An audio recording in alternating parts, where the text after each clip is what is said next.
बिस्मिल्लाहिर्रहमानिर्रहीम, अस्सलाम वालेकुम। मेरा नाम फरहान इकराम है। वेलकम टू अल्हम डायनामिक वर्ल्ड। बेटा आज हम चैप्टर नंबर 20 स्टार्ट करने जा रहे हैं सेकेंड ईयर का। तो चैप्टर नंबर 20 का जो नाम है वो है एटॉमिक स्पेक्ट्रा। इसमें आप जो स्पेक्ट्रम बनते हैं ऑफ डिफरेंट एटम्स मॉलिक्यूल्स उनके बारे में हम पढ़ते हैं कि वो पैटर्न जो है ना वो किस तरह का बनता है, कलर कम्बिनेशन कैसी बनती है, तो वो हम इस सारे चैप्टर में पढ़ेंगे। तो बेटा ये स्मार्ट सिलेबस के अकॉर्डिंग जो आपका पहला टॉपिक पढ़ता है इस चैप्टर का वो है Bohr's model of hydrogen atom. ठीक है जी। तो इसके बारे में आपने केमिस्ट्री में भी थोड़ा बहुत इंट्रोडक्शन पढ़ा है। नील बोहर ने 1913 में क्या किया कि क्लासिकल फिजिक्स और जो प्लैंक्स क्वांटम थ्योरी है दोनों चीज़ों को मिक्स करके ये जो मॉडल है ये पेश किया। ठीक है जी। इस मॉडल के कुछ पॉस्टुलेट्स हैं, 3 पॉस्टुलेट्स हैं। सबसे पहला पॉस्टुलेट क्या लिखा हुआ है? Electron in an atom can only move around the nucleus. ठीक है जी, वो न्यूक्लियस के अराउंड मूव कर सकता है। वो इलेक्ट्रॉन जो न्यूक्लियस के अराउंड मूव करना चाह रहे हैं इन सर्टेन सर्कुलर ऑर्बिट्स, वो सर्कुलर ऑर्बिट्स में मूव करेंगे अराउंड द न्यूक्लियस। वो क्या करेंगे? हमेशा सर्कुलर ऑर्बिट्स में ही मूव कर सकते हैं विदाउट रेडिएटिंग एनर्जी। अब इसका मतलब क्या हुआ कि जब वो मूव कर रहे हैं इन द सर्कल तो वो एनर्जी को रेडिएट नहीं कर सकते। इसकी एग्जांपल मैं आपको इस तरह बताता हूँ। यहाँ पे छोटी सी डायग्राम मैं बना देता हूँ कि फॉर एग्जांपल ये आपका न्यूक्लियस है और ये क्या है, वहाँ पे कुछ शेल्स हैं। एक ये शेल हो गया, एक जो है ना इस तरह का एक और शेल हो गया। तो जो इलेक्ट्रॉन्स हैं वो क्या करेंगे, जो इलेक्ट्रॉन इस शेल में मूव कर रहा है वो इसी शेल में ही मूव करता रहेगा। ये जो इलेक्ट्रॉन यहाँ पे मूव कर रहा होगा इस शेल में, वो इसी शेल में ही मूव करता रहेगा, इसी ऑर्बिट में मूव कर रहा होगा। और ये किस शेप में है? सर्कुलर ऑर्बिट्स, यानी सर्कुलर शेप में है। और जब तक ये इसी ऑर्बिट में है, जैसे मैं सेकंड शेल की बात करूं, जब तक वो इसी शेल में है तो वो कोई एनर्जी रिलीज नहीं करेगा।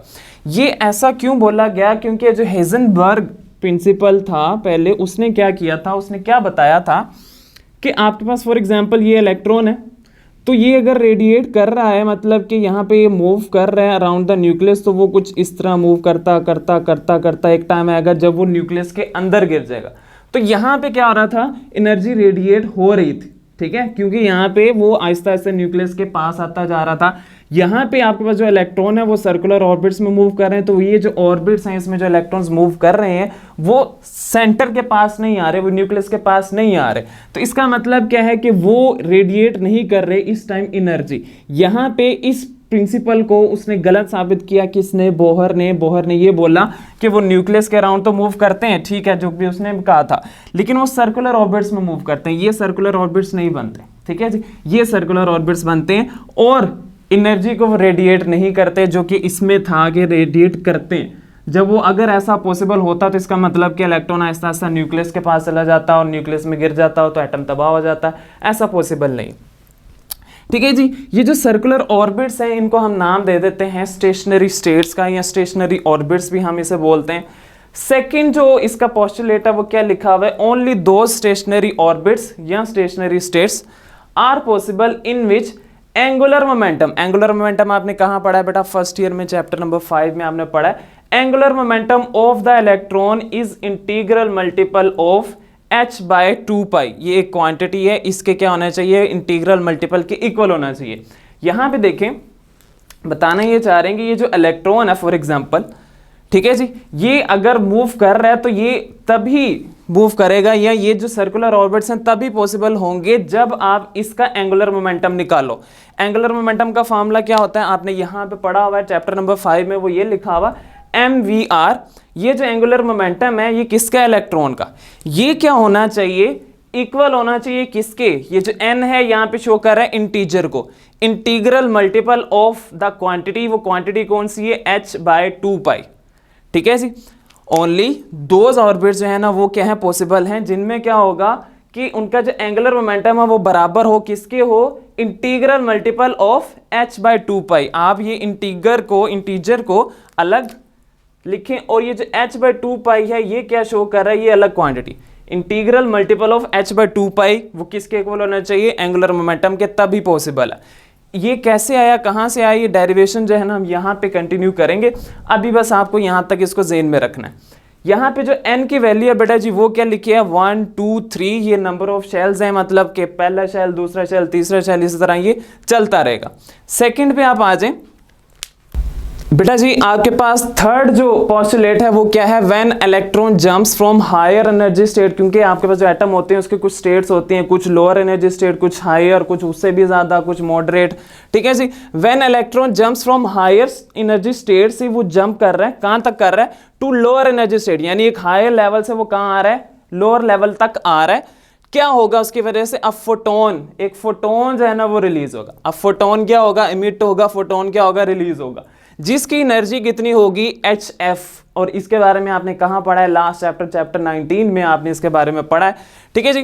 दोबारा से देखें क्या लिखा हुआ है यहाँ पे कि आपके पास इलेक्ट्रॉन है जो कि हाई एनर्जी लेवल पे है, वो कहां से, हाई एनर्जी लेवल से कहां जा रहा है, लोअर एनर्जी लेवल पे जा रहा है, तो उसने क्या करना है, फोटोन रिलीज करना है। उस फोटोन की जो एनर्जी होगी वो कितनी होगी, HF। इसमें H क्या होता है, प्लैंक्स कांस्टेंट है, और F क्या होता है, फ्रीक्वेंसी, ठीक है जी। ये फोटोन जो है ना, फोटोन की जो एनर्जी होगी वो ये होगी जो कि रिलीज हुई होगी, ठीक है जी, ठीक है जी। यहां पे आपके पास क्या है, ये जो En है ये किसको शो कर रहा है, En का जो मतलब है वो क्या है, हायर एनर्जी लेवल, ये जो है ना higher energy level, higher energy state या हायर एनर्जी लेवल वो ये, ठीक है जी। और लोअर एनर्जी लेवल जो है ना वो क्या है, लोअर एनर्जी लेवल या लोअर एनर्जी स्टेट वो ये।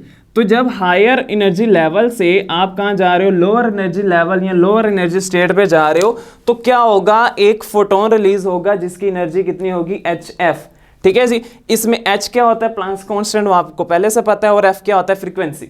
और ये फ्रीक्वेंसी का फार्मूला कहां से आया, C/λ, आपने V = F λ फार्मूला पढ़ा हुआ है। यहां से अगर आप इसको V/λ लिखें, ठीक है जी, तो ये बन जाता है। और यहाँ पे आपको पता है जो भी आपके पास फोटोन रिलीज होगा वो स्पीड ऑफ लाइट से मूव करता है, इसलिए हमने यहाँ पे C भी लिख दिया, ठीक है जी।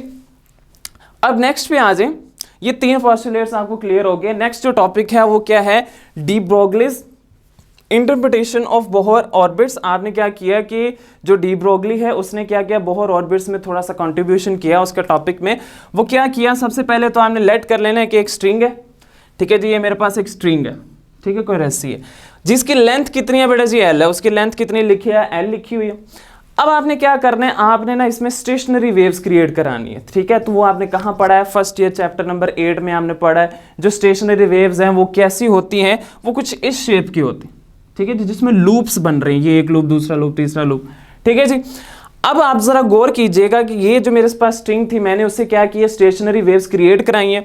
जब मैंने स्टेशनरी वेव्स क्रिएट कराई है तो एक वेव, ठीक है, एक वेव की जो लेंथ है उसे वेवलेंथ बोलते हैं ना, तो ये मेरे पास वेवलेंथ आ रही, ठीक है। अब जरा गौर ये भी करना है आपने कि यहाँ पे सिर्फ आपको 3 लूप्स दिख रहे हैं, असल में ऐसा नहीं होगा, असल में बहुत ज्यादा होंगे, इन्फिनिट होंगे, ठीक है जी। इसलिए यहाँ पे मैंने L = n λ लिखा हुआ है। अगर सिर्फ और सिर्फ आप इसको देखते तो ये आपके पास एक वेव थी, यहाँ पे जो लेंथ होती ना वो मैं वेवलेंथ ही लिखता, ठीक है जी। लेकिन इसी तरह की और यहाँ पे लैम्डा आना था, यहाँ पे लैम्डा और यहाँ पे, और अगर हम इसको मजीद एक्सटेंड करते इस तरफ भी लैम्डा, तो इतने ज्यादा जो लैम्डास थे उसकी वजह से हमने सिर्फ साथ में क्या लिख दिया, n λ, ठीक है जी। अगर मैं यहाँ पे n की जगह 1 लिख देता हूँ, इसका मतलब मेरे पास एक वेव आ जाएगी, ठीक है, एक वेव की लेंथ आ जाएगी। अगर मैं 2 लिख देता हूँ, इसका मतलब मेरे पास 2 वेव्स की लेंथ आ गई।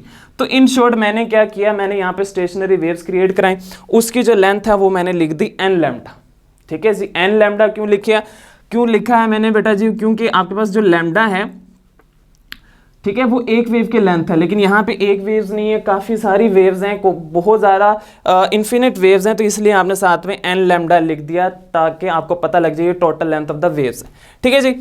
अब आपने जब इसको लूप्स के फॉर्म में यानी स्टेशनरी फॉर्म्स में, स्टेशनरी यहाँ से कट कीजिएगा, जब आपने इसको स्टेशनरी वेव्स में कन्वर्ट कर दिया, उसके बाद आपने क्या किया, आपने इसको, क्योंकि अभी तो ये लीनियर शेप्ड में है, ठीक है जी, आपने इसको फिर सर्कुलर शेप में भी कन्वर्ट कर दिया, ठीक है जी। दोबारा से मैं बता दूं, यहाँ पे सिर्फ आपने ऐसा नहीं समझा कि यहाँ पे 3 लूप्स है तो यहाँ पे वो 6-7 कैसे हो गए, ठीक है जी। ये कोई और डायग्राम, वो कोई और डायग्राम है, बस बताना ये चाह रहा हूँ कि यहाँ पे बस बनाए 3 हैं, एक्चुअल में बहुत ज्यादा होंगे। यहाँ पे भी कुछ 6 ही बने हैं, लेकिन एक्चुअल में क्या होंगे, इससे भी बहुत ज्यादा होंगे। तो एक जो वेव है उसकी जो लेंथ है वो लैम्डा लिखिए, टोटल जो वेव है, ठीक है, ये असल में क्या है, टोटल सर्कुलर फॉर्म में आ गई ना, यही चीज थी, लेकिन आपने इसको क्या कर दिया, सर्कुलर फॉर्म में कन्वर्ट कर दिया, तो जो सर्कल की जो लेंथ होती है ना, सर्कल की जो बाउंड्री की जो लेंथ होती है उसे हम क्या बोलते हैं, सरकमफेरेंस बोलते हैं। उसे क्या बेटा जी बोलते हैं हम, सरकमफेरेंस बोलते हैं। तो यहां पे हम सरकमफेरेंस को भी यूज करेंगे, ठीक है जी। लीनियर में तो वो लेंथ ही होती है सिंपल, लेकिन जब वो सर्कुलर फॉर्म में कन्वर्ट होगी तो उसकी जो बाउंड्री की लेंथ होती है उसको आप सरकमफेरेंस बोलते हो, ठीक है। यहां पे जब आपने उसको सर्कुलर फॉर्म में कन्वर्ट किया तो एक बात बड़ी इंपॉर्टेंट है कि यहां पे रेडियस भी आएगा, ठीक है, क्योंकि वो अब गोल गोल हो गई है तो इसका मतलब यहाँ पे रेडियस भी आएगा। और लैम्डा मैंने आपको बताया एक वेव है, लेकिन यहाँ पे एक वेव नहीं है, यहाँ पे बहुत सारी वेव्स होंगी। यहाँ पे बनाई सिर्फ 3 टोटल वेव्स बनाई गई हैं, लेकिन और बहुत ज़्यादा होंगी। तो इस वजह से हम लैम्डा के साथ क्या लिखेंगे, एन लैम्डा लिखेंगे, ठीक है जी। ये एन क्यों लिखा, क्योंकि आपके पास एक वेव नहीं है, आपके पास काफ़ी सारी वेव्स हैं, ठीक है जी। जो टोटल लेंथ है, अगर आप इसको स्ट्रेट करें तो इसकी जो टोटल लेंथ बनेगी वो बिल्कुल यही वाले हिसाब जो मैंने यहाँ पे आपको बता दिया, L is equal to n lambda, वो यहाँ पे होगा, ठीक है। और जब आप क्या करोगे, उसको सर्कुलर फॉर्म में कन्वर्ट किया तो उसकी जो लेंथ है वो सर्कमफेरेंस के फॉर्म में आएगी। तो उसके लिए आप क्या करोगे, L is equal to 2πr कर दोगे, ठीक है जी। अब आप देखें, ये इक्वेशन 1 है, ये इक्वेशन 2 है, दोनों की जो लेफ्ट साइड है वो क्या आ रही है, इक्वल आ रही है। दोनों की जो लेफ्ट साइड है इक्वल आ रही है, तो आपने क्या लिख दिया यहाँ पे, इक्वेटिंग बोथ इक्वेशंस। आपने दोनों इक्वेशंस को क्या करना है, इक्वेट करना है। इक्वेट करने का मतलब क्या होता है कि दोनों की लेफ्ट साइड क्या आ रही है, इक्वल आ रही है, तो राइट साइड्स क्या हो जाएंगी, ऑटोमेटिकली इक्वल हो जाएंगे। N lambda is equal to किसके आ गया, 2πr, वो मैंने यहाँ पे लिख दिया, ठीक है जी। यहां से मैंने क्या किया, यहां से मैंने जो n है वो लैम्डा के साथ मल्टीप्लाई हो रहा था, दूसरी तरफ जाके डिवाइड हो गया, ठीक है जी। दूसरी तरफ जाके वो क्या हो गया, डिवाइड हो गया। ये आपके पास बन गई इक्वेशन नंबर 3, ठीक है जी। अब इतने सारा हमने पढ़ लिया, लेकिन यहाँ पे जो एक्चुअल टॉपिक था डी ब्रोगलीज वाला वो इंट्रोड्यूस नहीं हुआ था, तो वो कहाँ पे इंट्रोड्यूस हुआ है, वो यहाँ पे हुआ, ठीक है जी। फ्रॉम डी ब्रोगलीज हाइपोथेसिस या इंटरप्रिटेशन कह लें इसको, आप कह लें कि उसके पॉइंट ऑफ व्यू के अकॉर्डिंग क्या हुआ, lambda is equal to h/mv। कहाँ पे पढ़ा है आपने, ये चैप्टर नंबर 19 में आपने इसके बारे में पढ़ा है, ठीक है जी। अब अगेन आपने क्या करना है, दोनों की लेफ्ट साइड्स देख लें, आपको अंदाजा खुद ही हो जाएगा। आपने दोनों को क्या करना है, इक्वेट करना है। जब आप दोनों इक्वेशंस को इक्वेट करोगे, दोनों की लेफ्ट साइड इक्वल आ रही है, तो राइट साइड्स क्या हो जाएंगी, ऑटोमेटिकली इक्वल हो जाएंगी, 2πr, ठीक है। इधर की जो राइट साइड है वो मैंने यहाँ पे लिख दी, इधर की जो राइट साइड है वो मैंने यहाँ पे लिख दी, ठीक है जी। यहां से आप गौर करें, 2πr ये वाली साइड है, h/mv वो ये वाली साइड है। यहां से मैंने करना क्या है, असल में ये पोस्टुलेट प्रूफ करना था, तो उसमें इस साइड पे देखें, ये mv यहां पे क्या हो रहा है बेटा जी, डिवाइड हो रहा है, वो यहां से इधर r के साथ आके क्या हो गया, मल्टीप्लाई हो गया। और ये जो 2π है वो r के साथ यहाँ पे मल्टीप्लाई हो रहा था, उस साइड जाके वो डिवाइड हो गया। और ये जो n है यहाँ पे क्या हो रहा था, डिवाइड, उस साइड पे जाके मल्टीप्लाई। आप इसको काफ़ी सारे स्टेप्स में भी कर सकते हैं, लेकिन बेहतर यही रहेगा कि आप एक स्टेप में इसको खत्म करें, ठीक है जी। n उधर चला गया, mv इधर r के साथ आ जाएगा, और 2π इधर चला गया, ठीक है। तो कर करा के आपके पास mvr is equal to nh/2π, जो कि आपको मैंने यहाँ पे बोला था कि इसकी डेरिवेशन में आगे कराऊंगा, वो ये, ठीक है जी। इसका मतलब क्या है कि ये जो लेफ्ट में टर्म लिखी है ये क्या, एंगुलर मोमेंटम, ठीक है जी। किसका है, इलेक्ट्रॉन का, जो किस तरह मूव कर रहा है, सर्कल में। तो वो क्या है, किसके इक्वल है, n क्या है, integer, integral multiple of h/2π एक क्वांटिटी है, उसके इंटीग्रल मल्टीपल के बराबर होना चाहिए, कौन, angular momentum of the electron, ठीक है जी। यहां तक आपका बेटा जी पहला लेक्चर खत्म होता है। आपको कोई भी इशू होगा आप काइंडली मुझसे पूछ लीजिएगा। तब तक के लिए अल्लाह हाफिज, अपना ख्याल रखिएगा।